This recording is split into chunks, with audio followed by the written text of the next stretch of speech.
Assalamualaikum warahmatullahi wabarakatuh. Kami dari kelompok 2 akan mempresentasikan hasil kerja kelompok kami. Materi yang akan kami sampaikan pada kesempatan kali ini adalah Sistem Ekonomi Islam. Pertama-tama, izinkanlah saya untuk memperkenalkan anggota kelompok kami. Nama saya Anika Ferdiansari dengan NIM 2106411000106. Dan rekan-rekan saya Aditya Dwi Mahardika dengan NIM 111, Della Dwi Dahlia dengan NIM 114, Eka Maisya dengan NIM 104, Regita Firdan dengan NIM 108, dan Sinta Nurul Mufidah dengan NIM 113. Kali ini saya akan menjelaskan tentang pengertian dari sistem ekonomi Islam. Ekonomi Islam merupakan ilmu yang mempelajari perilaku ekonomi manusia, yang perilakunya telah diatur dalam peraturan agama Islam dan didasari dengan tauhid sebagaimana telah dirangkum dalam rukun iman dan rukun Islam. Sedangkan untuk pengertian dari sistem ekonomi Islam sendiri merupakan peraturan di mana pelaksanaannya berlandaskan dengan Al-Quran dan Al-Hadis. Selanjutnya, untuk perkembangan sistem ekonomi Islam akan dijelaskan oleh saudari Della Dwi Dahlia. Perkembangan sistem ekonomi. Perkembangan teori ekonomi Islam dimulai dari diturunkannya ayat-ayat tentang ekonomi dalam Al-Quran seperti Quran Surah Al-Baqarah ayat ke-275 dan 279 tentang jual beli dan riba. Quran Surah Al-Baqarah ayat 282 tentang pembukuan transaksi, Quran Surah Al-Maidah ayat 1 tentang akad, Quran Surah Al-A'raf ayat 31, An-Nisa ayat 5 dan 10 tentang pengaturan pencarian, penitipan, dan membelanjakan harta. Ayat-ayat ini menurut At-Tariki menunjukkan bahwa Islam telah menetapkan pokok ekonomi sejak persyariatan Islam masa Rasulullah SAW dan dilanjutkan secara metodis oleh para penggantinya. Pada masa ini, bentuk permasalahan perekonomian belum sangat variatif, sehingga teori-teori yang muncul pun belum beragam. Perkembangan pemikiran ekonomi Islam dari sejak masa Nabi sampai sekarang dapat dibagi menjadi 6 tahapan, yaitu tahap pertama dari tahun 632 Masehi hingga 656 Masehi. Tahap kedua yaitu 656 sampai 661 Masehi. Tahap ketiga dari tahun 738 Masehi hingga 1037 Masehi. Tahap keempat yaitu dari tahun 1058 Masehi hingga 1198 Masehi. Tahap kelima dari tahun 1446 Masehi hingga 1524 Masehi.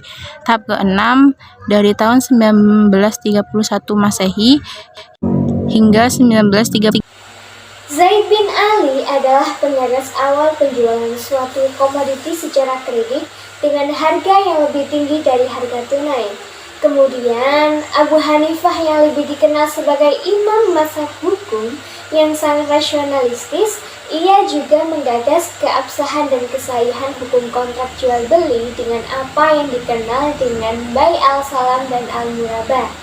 Kemudian di Indonesia secara informal, ilmu ekonomi Islam dikembangkan oleh elemen masyarakat, mulai dari mahasiswa, akademisi, maupun para profesional.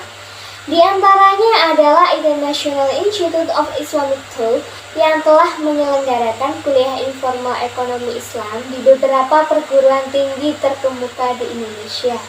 Nah, para pemikir ekonomi Islam diwakili oleh tokoh-tokoh yang menulis buku ekonomi Islam dan banyak dijadikan rujukan antara lain Syafi'i Antonio, Dewan Raharjo, Adi Warman Karim, Suroso Imam, Jazuli, M. Ahyar Adnan, Muhammad.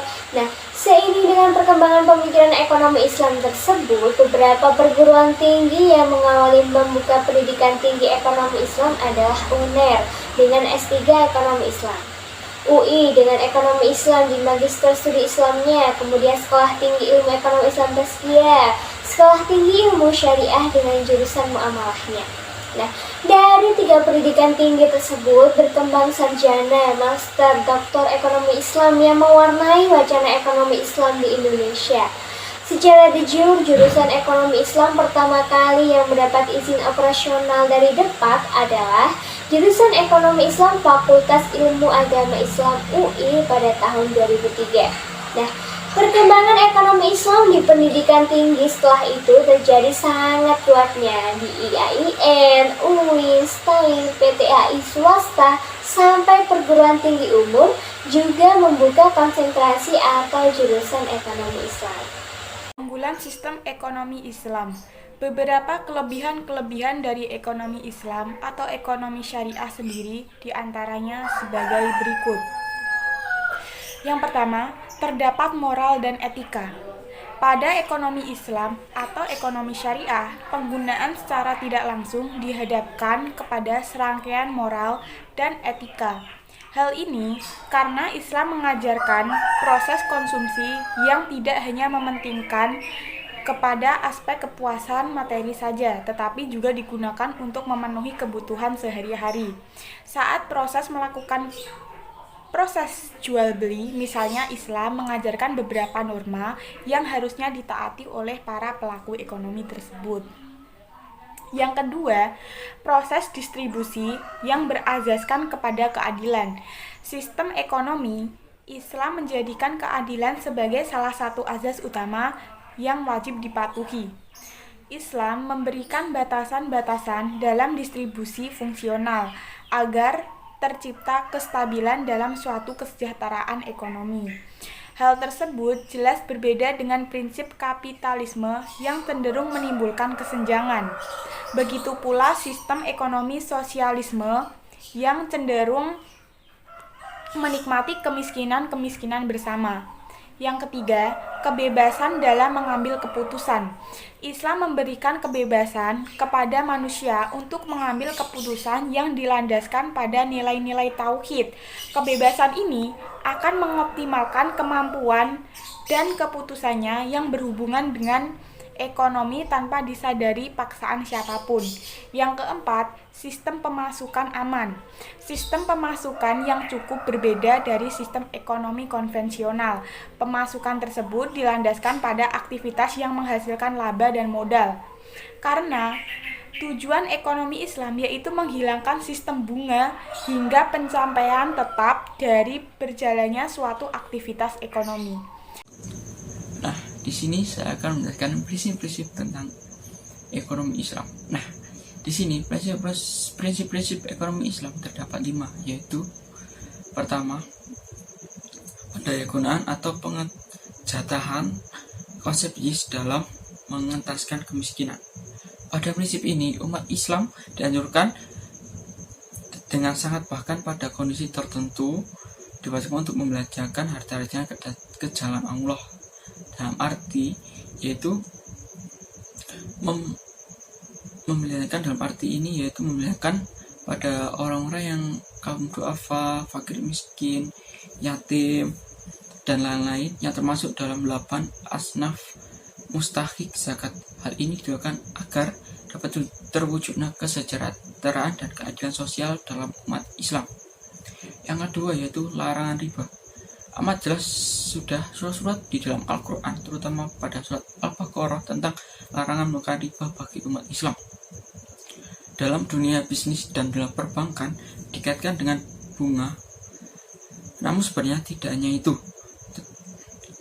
Ada lagi yaitu memiliki keuntungan yang berlipat-lipat ganda, yaitu sebagaimana koperasi yang berkedok syariah, yaitu melakukan manipulasi dengan mengiming-imingi nasabahnya dengan keuntungan banyak, bahkan berkali-kali lipat dari kewajaran suatu bisnis, itu bisa juga dikatakan riba. Dan ketiga yaitu membagi risiko. Ekonomi Islam yang berjalan dengan asas kebersamaan dan keadilan itu tidak memperbolehkan salah satu pihak merasa merugikan. Oleh karena itu, menanggung risiko kerugian pada usaha bersama secara adil dan bijak meski dilakukan agar tidak ada salah satu pihak yang merasa terzolimi. Yang keempat yaitu dilarang eksploitasi.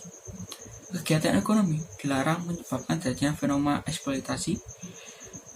Suatu kegiatan industri dalam bisnis yang hanya mengeksploitasi kekayaan alam dan sumber daya manusia, tetapi tidak mampu menjaga keseimbangan ekonomi dan memperhatikan hak-hak pekerja, amat sangat dibenci, bahkan dilarang dalam prinsip ekonomi Islam tersebut.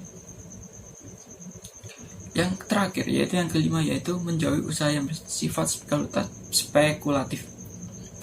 Judi sudah tentu dilarang dan masuk dalam kategori usaha yang tinggi spekulasinya.